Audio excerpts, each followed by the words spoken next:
हमारे इस लोक से अलग एक और लोक है, प्रेतलोक। प्रेतलोक में ना तो सूर्य की किरणें हैं और ना ही चंद्रमा की रोशनी। उस लोक में हमेशा चारों तरफ नीरव अंधकार छाया रहता है। ऐसे ही लोक को प्रेतलोक कहा गया है। प्रेतलोक, पिशाच लोक और वासना लोक, इन तीनों को एक ही कह सकते हैं। जैसे हमारे पृथ्वी लोक को मृत्यु लोक और स्थूल जगत कहते हैं, बिल्कुल वैसे ही प्रेतलोक इस लोक से परे होते हुए भी इसी लोक में घुला मिला है। जैसे कि दूध में पानी मिला देने पर पानी दिखता नहीं, वैसे ही प्रेतलोक हमारी दुनिया से मिला हुआ है किंतु दिखता नहीं। यही वजह है कि दुनिया में किसी एक जगह पर नहीं किंतु बहुत सारी जगह पर भूत प्रेत से जुड़े किस्से घटनाएं सुनने और देखने को मिलते हैं। प्रेतलोक में 3 प्रकार के जीव रहते हैं। एक तो वो जो ना कभी मनुष्य देहधारी थे और ना कभी भविष्य में होंगे। इन्हीं को बेताल, यक्ष, गंधर्व, पिशाच आदि कहा जाता है। यही लोग वासना लोक के स्थायी जीव है। इनके लिए कुछ भी असंभव नहीं होता।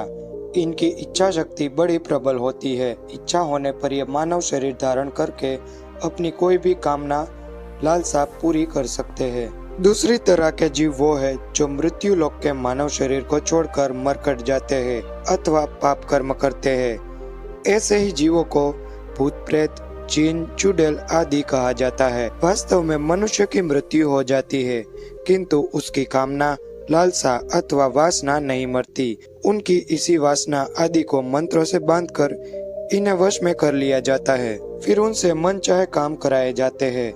वैसे इनको वश में करके खेलने से बड़ा खतरा भी रहता है। जरा सी भी असावधानी होते ही ये घात कर बैठते हैं और स्वयं साधक अथवा तांत्रिक को भी मार डालते हैं। तीसरे प्रकार के जीव में से कुछ तो किसी भयंकर रोग से, अकाल मृत्यु से एवं किसी लालसा से जो आत्महत्या करते हैं अथवा हत्या के कारण मर के वासना लोक में पहुंचते हैं, उनकी स्थिति बड़ी हीन और दयनीय होती है। वे पागलों की तरह चीखते चिल्लाते हुए इधर उधर भटकते रहते हैं। ऐसी बुरी आत्माएं पृथ्वी के गुरुत्वाकर्षण की परिधि में ही रहती है, अर्थात वो पृथ्वी के गुरुत्वाकर्षण में ही रहती है, उससे बाहर नहीं जा सकती। मैंने आपको यह तो बता दिया कि प्रेतलोक हमारे पृथ्वी लोक में दूध पानी की तरह घुला मिला है, किंतु अगर ऐसा ही है तो क्या हम विज्ञान, साइंस की मदद से उस लोक को देख नहीं सकते या उस लोक में प्रवेश नहीं कर सकते?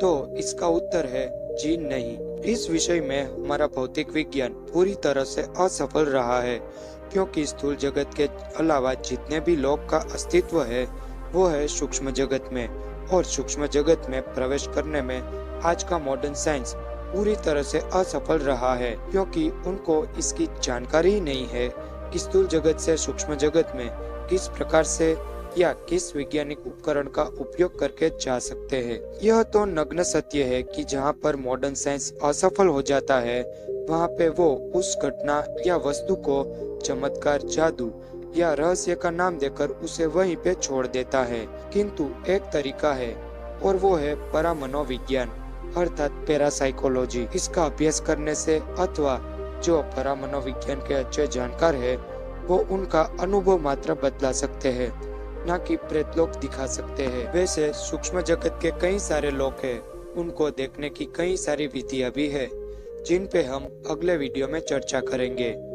किंतु मैं पहले भी यही कहता था और अब भी यही कह रहा हूँ कि ऐसा कुछ करने की चेष्टा कभी ना करें।